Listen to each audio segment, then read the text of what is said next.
Baik, terima kasih pemirsa, masih di Damai Indonesiaku dengan tema yang ini sangat dekat sekali dengan kehidupan kita, khususnya yang sudah berumah tangga ketika pasangan banyak menuntut. Tapi tadi Ustaz Solmed mengambil sisi angle yang positif Ustaz ya, ketika banyak menuntut itu menjadi motivasi khususnya bagi suami, ini hal yang positif sebetulnya ya Ustaz ya? Iya Ustaz Sofyan, artinya begini, saya berharap kita semua ketika istri nuntut, artinya nuntut tuh agak cerewet, agak bawel. Lihat konteksnya dulu. Kalau dengan dandan mata kita selamat, kenapa tidak? Kalau dengan dandan hati kita selamat, kenapa tidak? Fitrah kita kan demen yang indah-indah. Kan itu Quran yang ceritakan. Dengan yang cantik-cantik, yang indah-indah, karena laki-laki yang bagus-bagus. fitrahnya makhluk visual. Ya, betul. Nah, ditambah lagi bisa jadi tuntutan yang disampaikan dalam rangka menyelamatkan.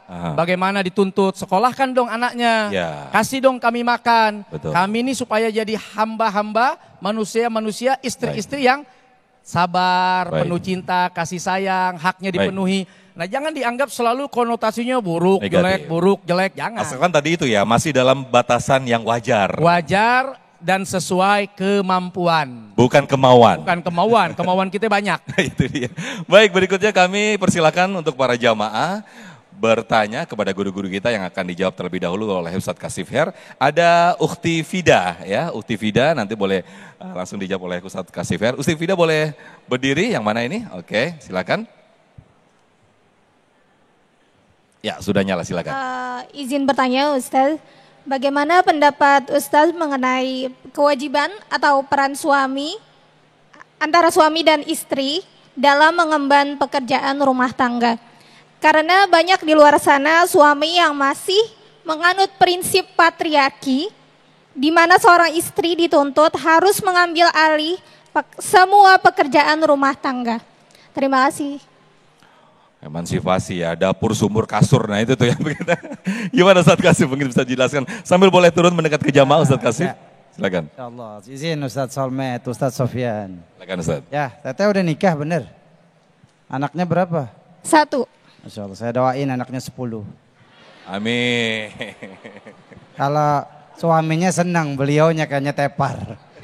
Ya, jamaah yang dimuliakan Allah Subhanahu wa taala, sudah jelas ya bahwa tugasnya suami itu nyari duit, capek, pegel, berkorban. Allah Subhanahu wa taala berfirman, ya ar-rijalu qawwamuna 'alan nisa bima faddalallahu ba'dahum 'ala ba'din wa bima anfaqu min amwalihim. Laki-laki itu bisa jadi pemimpin, berhak disebut imam ketika apa? Ketika dia memberikan hartanya sebagian buat mencukupi kebutuhan istrinya. Istrinya minta makan, dibeliin. Istrinya beli skincare, dibeliin gak? Ya, jadi tugasnya suami no debate, tidak ada perdebatan. Kerja keras untuk mencukupi kebutuhan istri. Perkara banyak sedikitnya itu perkara lain. Yang saya sudah ngegojek, hari ini belum dapat order, cuma dapat 20.000. Ibu ngucapin apa? Alhamdulillah, gak apa-apa yang hari ini 20.000. Besok saya doain kamu order dapat 200 orderan. Akhirnya suaminya masuk ICU. Ya kan kecapean. Ya, ada hak, ada kewajiban. Jadi yang ingin saya garis bawahi di sini, ayah bunda, ketika istri kita minta harta kita, kemudian dimakan sama anak kita, sama keluarga kita, yakinlah itu sedekah buat suami. Kata Rasulullah SAW, tidak ada satu suapan, luqmah, satu suapan, bukan 3 piring, bukan 4, satu suapan saja yang engkau berikan ke istrimu, itu dicatat oleh Allah Azza wa Jalla sebagai sedekah. Jadi sebelum engkau berbuat baik kepada temanmu, ngajak nongkrong, ngajak traktir, engkau kasih kesenangan dulu buat istri anakmu, karena itu nilainya lebih dahsyat dibandingkan kepada siapapun. Jadi Bapak Ibu yang dimuliakan Allah Azza wa Jalla, itu tanggung jawab suami memberi nafkah. Istri tidak punya kewajiban masak. Istri tidak punya kewajiban nyuci. Istri tidak punya kewajiban bersihin rumah. Senang apa enggak? Tapi kalau suami nyuruh, ibu nggak boleh bilang kata tidak. Suami nyuruh ibu masak, boleh nggak bilang enggak? Suami nyuruh ibu nyuci, boleh nggak bilang enggak? Suami nyuruh ibu, apapun harus taat. Maka ibu yang dimuliakan Allah Azza wa Jalla, sebenarnya mana sih yang lebih enak masuk surganya, laki-laki apa perempuan? Ibu, jalan tol masuk surga perempuan itu lebih gampang dari jalan tol surga laki-laki. Saya kalau mau masuk jalan tol surga, lihat saudara kita di Gaza. Subhanallah, kena bom Israel syahid, otomatis surga. Tapi kalau perempuan, ibu nggak perlu untuk mempertaruhkan nyawa. Di rumah ibu ada surga. Namanya siapa? Emang benar?